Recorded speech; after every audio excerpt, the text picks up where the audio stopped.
በገንዘብ ወንድሟ ስለተደፈረችው ሴት ታሪክ ታውቃላችሁ? መጽሐፍ ቅዱስ ላይ በጣም አንጀቴን የምትበላኝ የምታሳዝነኝ በጣም በብዙ ነገር ኮኔክት የማደርግባት እንዴት ብዬ ልንገራችሁ? በጣም አንጀቴን የምትበላኝ ሴት ናት። ትዕማር ትባላለች እና ትዕማር ማለት የቅዱስ ዳዊት ብቸኛ ሴት ልጁ ናት። ሌሎች ልጆቹ ወንዶች ነበሩ። አንድ ሴት ልጁ ግን ትዕማር ትባል ነበረች። ትዕማር በጣም መልከ መልካም፣ የተዋበች፣ የተከበረች፣ በጣም ትሁት፣ በቃ ተወዳጅ የሆነች ሴት ልጅ ነበረች እና ከወንድሞቿ መካከል ግን አንድ አምኖን የሚባል ወንድም ነበራት። ይህ አምኖን የሚባል ወንድሟ ለሰይጣን የተመቸ ለስሜቱ የሚገዛ አይነት ሰው ነበረ።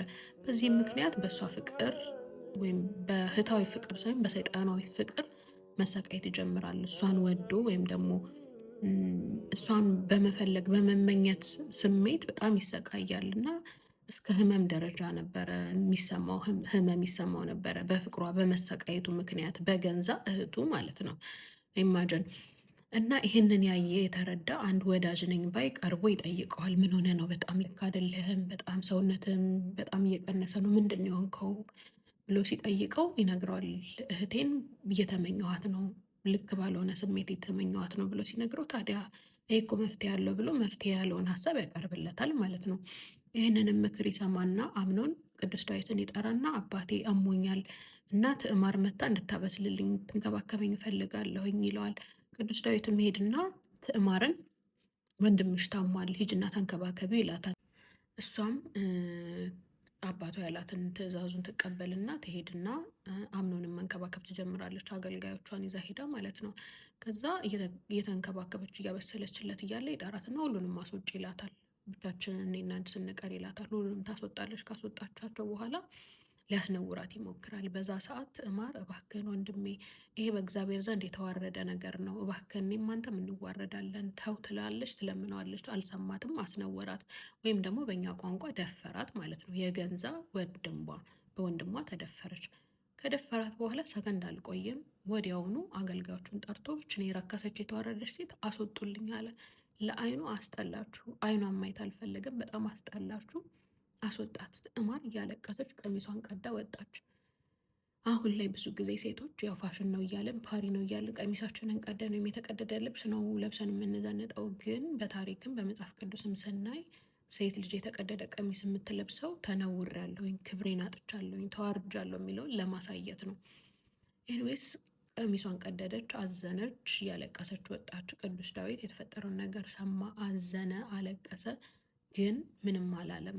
ወንድሟን ሄዶ ለምን እንዲያረግ ለምን ልጄ እንዲያረግ ልጄ የተዋረደችብኝ አላለም። ትዕማር ተዋርዳ የተዋረደች ሴት ሆና መኖር ጀመረች።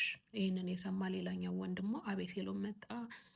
አቤሴሎም ግን መጥቶ ትዕማርን አንድ ነገር አላት። ትዕማር ምንም ነገር አትበይ፣ ዝም በይና ጠብቂ አላት። ያለውም አልቀረም። ትዕማር ምንም አላለችም። ለ2 ዓመት ሙሉ ዝም አለች። የተዋረደች ሴት ሆና ያቺ የተከበረች የንጉስ ልጅ የነበረች በዙፋኗ በክብሯ የተቀመጠች ሴት የተዋረደች ሴት ሆና ተቀመጠች ማለት ነው። ፍትህ ሳታገኝ። ፍትህ ያላገኘችው ግን ከወላጅ አባቷ ነው፣ ከመንግስት አይደለም፣ ከፍርድ ቤት አይደለም። የራሷ ወላጅ አባት ለእስራኤል ፍትህ በማስፈን የሚታወቀው ፍትሃዊ የሚባለው ንጉስ ለልጁ ግን ፍትህ መስጠት አልቻለም። ፍትህ ከአባቱ አላገኘችም። የተደፈረችው ደግሞ በገንዛ ወንድሟ ነው። የማታውቀው ሰው እንኳን አይደለም የደፈራት። ኤኒዌይስ ይህንን ሸክሟን ተሸክማ መኖር ጀመረች ለ2 ዓመት። ከ2 ዓመት በኋላ ግን አቤሴሎም ወንድሟ ተበቀለላት። በቀሏን አምኖንን ገደለው። ይሄንን ቅዱስ ዳዊት አየ። ዝም በማለቱ ብዙ ዋጋ ከፈለ። ለመንግስቱ ብቻ አይደለም ለእስራኤል እንኳን መውደቅ ምክንያት ሆነ። የእሱ ዝም ማለት የትዕማርን ህመም ዝም ማለቱ ፍትህ አለመስጠቱ ብዙ ዋጋ አስከፈለው። አቤሴሎም ልጁ ጠላት ሆኖ ተነሳበት። መጨረሻ ላይም አቤሴሎም እንዲሞት በራሱ ጦር በቅዱስ ዳዊት ጦር አቤሴሎም እንዲሞት ሆነ። ለእስራኤልና ለመንግስቱ መውደቅ ምክንያት ሆነ የእሷን ህመም ዝም ብሎ ማሳለፉ። ከዛ ውጪ ትዕማር ብዙ ነገር ታስተምረኛለች። ምን ታስተምረኛለች መሰላችሁ? ፍትህ አለማግኘት፣ መበደል ጥጉ ምን ድረስ እንደሆነ። ፍትህ አይደለም ከማታውቁት ሰው ከወላጅ አባት አለማግኘት እንዳለ። ከዛ ውጪ በደል፣ ይሄ በዚህ ምድር ላይ ብዙ ተበድነናል፣ እንዲሆነናል፣ ሰው እንዲያረገኝ የምለው ነገር በሙሉ የእሷን ሳይ እኔ ምን ተበደልኩኝ፣ እኔ ምን አረጉኝ እላለሁኝ እና በጣም በብዙ ነገር ትዕማር ታበረታኛለች፣ ታጠነክረኛለች። ከዛ ውጭ ደግሞ ፍትህ ከእግዚአብሔር ነው። ዝም ብላችሁ ተዉ፣ ለእግዚአብሔር ሰጥታችሁ ተዉ ይባል የለ። የትዕማር ዝምታ የምር ለእግዚአብሔር ሰጣ ዝም እንዳለች ይገባኛል። እንደዛ ነው የምረዳው እና የእውነት ፍትህ ከእግዚአብሔር እንደሆነ ታሪኳ ያሳየኛል፣ ያስተምረኛል እና የመበደልን ጥግ ወደ እግዚአብሔር ጮሆ ዝም የማለትን ጥግ የምር ትዕማር የምታስተምረኝ፣ የምታሳዝነኝ፣ የምታበረታኝ በጣም ብርቱ ሴት ናት እና እናንተ ከትዕማር ምን ተማራችሁ? እስኪ እሱን ንገሩኝ።